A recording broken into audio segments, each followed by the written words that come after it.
Hello dear aspirants, आपका स्वागत है हमारे यूट्यूब फैमिली ए जुडिशरी जोन में। इस सेशन में आप लोग देखेंगे the Rajasthan public examination prevention of unfair means act 1992 यानी कि द राजस्थान सार्वजनिक परीक्षा अनुचित साधनों की रोकथाम अधिनियम 1992। मैंने इस एक्ट का बिल्कुल सरल भाषा में नोट्स बनाया है ताकि पूरा एक्ट आपको अच्छे से समझ आ जाए। इसके पहले मैंने the Rajasthan public examination act 2022 का जो एक एक्ट है उसका भी वीडियो बनाया है। आप हमारे यूट्यूब फैमिली का मेंबर बनकर प्लेलिस्ट से सभी वीडियो को सीक्वेंस से देख सकते हैं और इसकी पीडीएफ के लिए ज्वाइन कर सकते हैं हमारा टेलीग्राम चैनल ए जुडिशरी जोन। जैसा कि राजस्थान एपीओ एग्जाम के सिलेबस में 8 माइनर एक्ट पूछे जा रहे हैं, इसमें से मैंने SC/ST एक्ट 1989 और राजस्थान पब्लिक एग्जामिनेशन एक्ट 2022 का वीडियो डाल दिया है। यह इस क्रम का तीसरा वीडियो है, आप लोग देख सकते हैं बाकी सबको प्लेलिस्ट से। आइए देख लेते हैं इस एक्ट में क्या प्रावधान है। इसका नाम देख लेते हैं, राजस्थान सार्वजनिक परीक्षा अनुचित साधनों की रोकथाम अधिनियम 1992 यानी कि the Rajasthan public examination prevention of unfair means act 1992। अधिनियम संख्यांक है इसका 27 यानी कि 27। राज्यपाल की अनुमति मिली थी इसको 8 नवंबर 1992 को। इसका उद्देश्य पढ़ लेते हैं।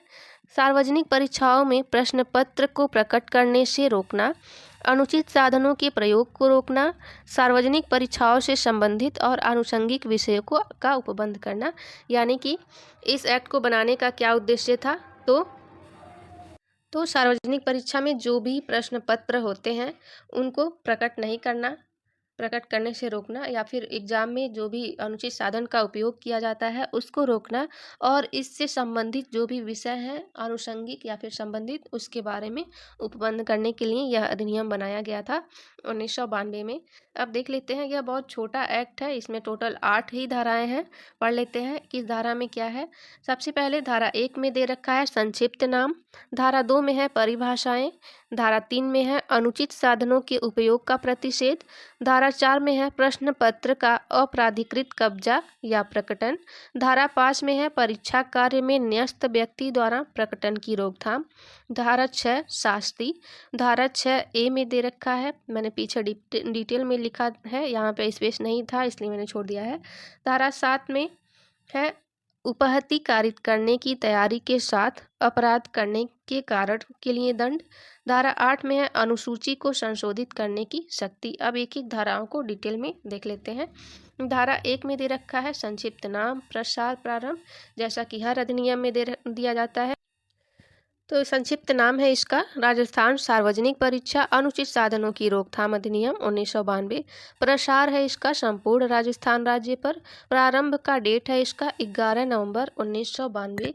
इस दो डेट में आप लोग कंफ्यूज नहीं होइएगा, क्योंकि इस एक्ट का जो प्रारंभ का डेट है वह 11 नवंबर 1992 और जब इस पर राज्यपाल की अनुमति मिली थी वह डेट है 8 नवंबर 1992 को।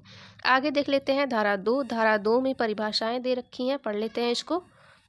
धारा 2 में टोटल 4 परिभाषाएं दे रखी हैं, पढ़ लेते हैं। धारा 2A में परीक्षा केंद्र, बी में है सार्वजनिक परीक्षा, सी में है अनुचित साधन और डी में है प्रयुक्त शब्द। देख लेते हैं परीक्षा केंद्र। परीक्षा केंद्र सार्वजनिक परीक्षा आयोजित करने के लिए नियत कोई स्थान और उसका परिसर आता है, यानी कि जो भी स्थान सार्वजनिक परीक्षा कराने के लिए नियत किया गया है वह और उससे संबंधित परिसर यानी कि जो फील्ड होता है वह आ जाएगा परीक्षा केंद्र के अंतर्गत। आगे है 2B में सार्वजनिक परीक्षा, इससे अनुसूची में विनिर्दिष्ट कोई भी परीक्षा अभिप्रेत है, यानी कि यहाँ पे दे नहीं रखा है कि कौन कौन सी परीक्षाएं इसमें आएंगी, बस ये लिखा है कि जो भी अनुसूची में विनिर्दिष्ट है वे सभी सार्वजनिक परीक्षा में आए जाएंगी। नेक्स्ट है अनुचित साधन, 2C में है अनुचित साधन, पढ़ लेते हैं क्या क्या आएगा इसके अंतर्गत। किसी भी सार्वजनिक परीक्षा में प्रश्न का उत्तर देते समय किसी भी व्यक्ति से या किसी भी लिखित मुद्रित सामग्री से अपराधिकृत सहायता या दूरभाषित बेतार या इलेक्ट्रॉनिक का या श्रव्य उपकरण या यंत्र का उपयोग करना, यानी कि अनुचित साधन में क्या क्या आ जाएगा कि तो किसी भी व्यक्ति से जो क्वेश्चन है उसका आंसर लेना, या फिर किसी भी लिखित रूप में या फिर मुद्रित रूप में सहायता लेना, या फिर दूरभाषित बेतार वायरलेस, या फिर इलेक्ट्रॉनिक, या फिर श्रव्य उपकरण या फिर यंत्र का कोई भी यंत्र आ जाएगा अनुचित साधन के अंतर्गत। तो इन सब का उपयोग करना आ जाएगा इसके अंतर्गत। आगे है डी में प्रयुक्त शब्द। इसमें ये लिखा गया है कि जो शब्द इस अधिनियम में प्रयुक्त नहीं है, यानी कि इस act the Rajasthan public examination में जो शब्द यूज नहीं हुए हैं, जिनका अर्थ नहीं बताया गया है, और आईपीसी यानी कि इंडियन पेनल कोड यानी कि भारतीय दंड संहिता में उनका अर्थ दिया गया है, तो उनका वही अर्थ ले लिया जाएगा यहाँ पे समझने के लिए। आगे पढ़ लेते हैं, एक बार और रिवीजन कर लेते हैं इसको। धारा 2A में क्या है? परीक्षा केंद्र। बी में है सार्वजनिक परीक्षा। सी में है अनुचित साधन और डी में है प्रयुक्त शब्द। अब देख लेते हैं धारा 3 को। धारा 3 अनुचित साधनों के उपयोग का प्रतिषेध। कोई भी व्यक्ति किसी भी सार्वजनिक परीक्षा में अनुचित साधनों का उपयोग नहीं करेगा। इसमें बस इतना ही लिख रखा है कि कोई भी व्यक्ति किसी भी सार्वजनिक परीक्षा में कोई भी अनुचित साधन का उपयोग नहीं करेगा। अनुचित साधन को अभी डिफाइन किया गया था 2C में, हम लोगों ने देखा है। आगे पढ़ लेते हैं धारा 4। धारा 4 में है प्रश्न पत्र का अपराधिकृत कब्जा या प्रकटन। इसको डिटेल में देख लेते हैं। धारा 4 प्रश्न पत्र का अपराधिकृत कब्जा या प्रकटन। कोई भी व्यक्ति जो ऐसा करने के लिए प्राधिकृत और अनुज्ञात नहीं है, किसी सार्वजनिक परीक्षा में परीक्षार्थी को प्रश्न पत्र वितरण के लिए नियत समय से पूर्व ऐसा प्रश्न पत्र या उसका कोई भी भाग या प्रति उपात्त नहीं करेगा, या तो न ही प्रयत्न करेगा उपात्त करने का और न ही कब्जे में लेगा, प्रश्न पत्र से संबंधित कोई सूचना नहीं देगा और न ही देने का प्रस्ताव करेगा जिसे वह जानता है या विश्वास करता है। यानी कि कोई भी व्यक्ति जो प्राधिकृत नहीं है या फिर उसको अनुमति नहीं है, वह जो नियत समय होता है परीक्षा का, उसके पहले उस प्रश्न पत्र का यानी क्वेश्चन पेपर का कोई भी भाग या फिर पूरा क्वेश्चन पेपर न तो अपने कब्जे में लेगा, न तो कब्जे में लेने का प्रयत्न करेगा और न ही उपात्त करेगा, और न तो उस बारे में किसी अन्य व्यक्ति को कोई सूचना देगा जिसके बारे में वह जानता है या फिर विश्वास करता है। आगे देख लेते हैं धारा 5। धारा 5 में क्या है? परीक्षा कार्य में न्यस्त व्यक्ति द्वारा प्रकटन की रोकथाम। यानी कि जो व्यक्ति परीक्षा कार्य के संचालन में लगे हुए हैं, उनके द्वारा प्रश्न पत्र को रोकने का यहाँ पे दे रखा है प्रावधान। पढ़ लेते हैं। कोई भी व्यक्ति जिसे सार्वजनिक परीक्षा का कार्य सौंपा गया है, कोई भी सूचना या उसका भाग किसी भी अन्य व्यक्ति को प्रत्यक्ष या परोक्ष रूप से न तो प्रकट करेगा, न ही करवाएगा और न ही बताएगा जब तक कि उसे अनुज्ञा नहीं दे दी जाती। यानी कि जिस व्यक्ति को परीक्षा का कार्य सौंपा गया है, वह उसके यानी कि प्रश्न पत्र के किसी भी भाग को किसी भी अन्य व्यक्ति को या तो प्रत्यक्ष रूप से चाहे वह अप्रत्यक्ष रूप से हो, नहीं प्रकट करेगा यानी कि नहीं दिखाएगा, या तो न तो किसी व्यक्ति से प्रकट करवाएगा और न ही उसको बताएगा जब तक कि उसको इस मामले में अनुज्ञा नहीं दे दी जाती, वह व्यक्ति प्राधिकृत न हो। आगे पढ़ लेते हैं धारा 6। धारा 6 में शास्ति यानी कि दंड का प्रावधान किया गया है। पढ़ लेते हैं इसको। जो व्यक्ति धारा 3 का उल्लंघन करेगा या करने का प्रयत्न करेगा या उसका दुष्प्रेरण करेगा, वह 3 साल का कारावास या फिर 2000 रुपये तक का जुर्माना या फिर दोनों से दंडित किया जाएगा। यानी कि यदि कोई व्यक्ति जो धारा 3 में है अनुचित साधनों के उपयोग का प्रतिषेध यानी कि अनुचित साधनों का प्रयोग करेगा, वह उसको 3 साल का कारावास हो सकता है और 2000 रुपये तक का जुर्माना लग सकता है उसको, या फिर दोनों से वह व्यक्ति दंडित किया जा सकता है। इसमें संशोधन हुआ था 2001 में, जो कि 2002 से लागू है। 17 मई 2002 से लागू है यह संशोधन। आगे देख लेते हैं। धारा 4 और 5 का उल्लंघन करने पर या प्रयत्न या दुष्प्रेरण करने पर 5 से लेकर के 7 साल तक के कारावास तथा 10,000 रुपये तक के जुर्माना से दंडित किया जाएगा। यानी कि यदि कोई व्यक्ति धारा 4 यानी कि प्रश्न पत्र का अपराधिकृत कब्जा या प्रकट करता है, या फिर जो व्यक्ति धारा 5 के अंतर्गत परीक्षा कार्य जिस व्यक्ति को सौंपा गया है वह अगर प्रश्न पत्र को प्रकट करता है तो इन दोनों धाराओं का जो उल्लंघन करेगा 4 और 5, उसकी सज़ा कितनी है? तो उसकी सज़ा है 5 से लेकर के 7 साल तक का कारावास और 10,000 रुपये जुर्माना।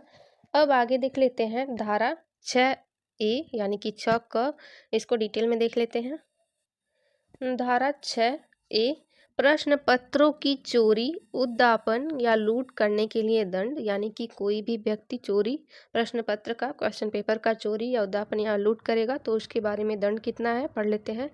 जो कोई भी व्यक्ति यानी कि जो कोई भी किसी सार्वजनिक परीक्षा के प्रश्न पत्र को ऐसी परीक्षा से पहले किसी भी समय चोरी, उद्यापन या लूट करेगा, उसे आईपीसी यानी कि भारतीय दंड संहिता में किसी बात के होते हुए भी 5 साल से लेकर के 7 साल तक का कारावास और 15,000 रुपये से लेकर के 1,00,000 रुपये तक के दंड से दंडनीय होगा। यानी कि जो व्यक्ति जो क्वेश्चन पेपर है उसका चोरी करेगा, उद्यापन करेगा या फिर लूट करेगा तो उसको कितनी साल की कारावास है? 5 साल से लेकर के 7 साल तक दी जा सकती है और जुर्माना उसको 15,000 रुपये से 1,00,000 रुपये तक का लिया जाता है, उससे लिया जा सकता है। आगे पढ़ लेते हैं धारा 7। धारा 7 में दे रखा है उपहति कारित करने की तैयारी के साथ अपराध करने के कारण दंड।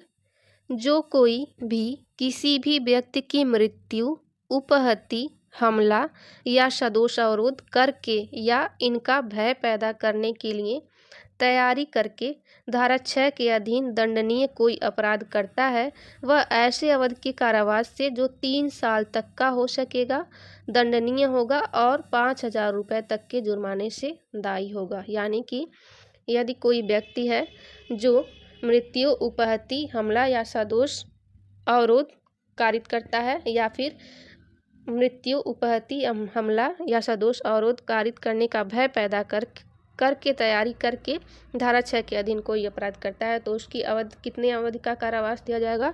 तो 3 साल का और जुर्माना उसका है 5,000 रुपये। यानी कि धारा 7 के अंतर्गत कितना दे रखा है सजा का प्रावधान है? तो 3 साल का कारावास और 5,000 रुपये। आगे देख लेते हैं धारा 8। धारा 8 अनुसूची को संशोधित करने की शक्ति देख लेते हैं किसको है। राज्य सरकार राजपत्र में अधिसूचना द्वारा किसी भी अन्य सार्वजनिक परीक्षा को अनुसूची में सम्मिलित कर सकेगी जिसके संबंध में वह इस अधिनियम के उपबंधों को लागू करना आवश्यक समझे और अनुसूची राजपत्र में प्रकाशित होने पर अनुसूची तदनुसार संशोधित की गई समझी जाएगी। यानी कि यहाँ पे अथॉरिटी किसको है? तो यहाँ पे अथॉरिटी है राज्य सरकार को। यदि राज्य सरकार को लगता है कि कोई भी और अन्य परीक्षा है जो सार्वजनिक परीक्षा होनी चाहिए तो वह राजपत्र में उद्घोषणा जारी करके उसको अनुसूची में शामिल कर देगा और जब वह अनुसूची में परीक्षा शामिल हो जाएगी तो ऐसे संशोधित रूप से समझी जाएगी, उस अनुसूची को समझा जाएगा। अब यहाँ पे पूरा एक्ट अच्छे से कंप्लीट हो गया है। आप लोग वीडियो देख करके बार बार रिवीजन कर सकते हैं। अब आगे देखेंगे नेक्स्ट वीडियो में नेक्स्ट एक्ट को। Thank you for watching.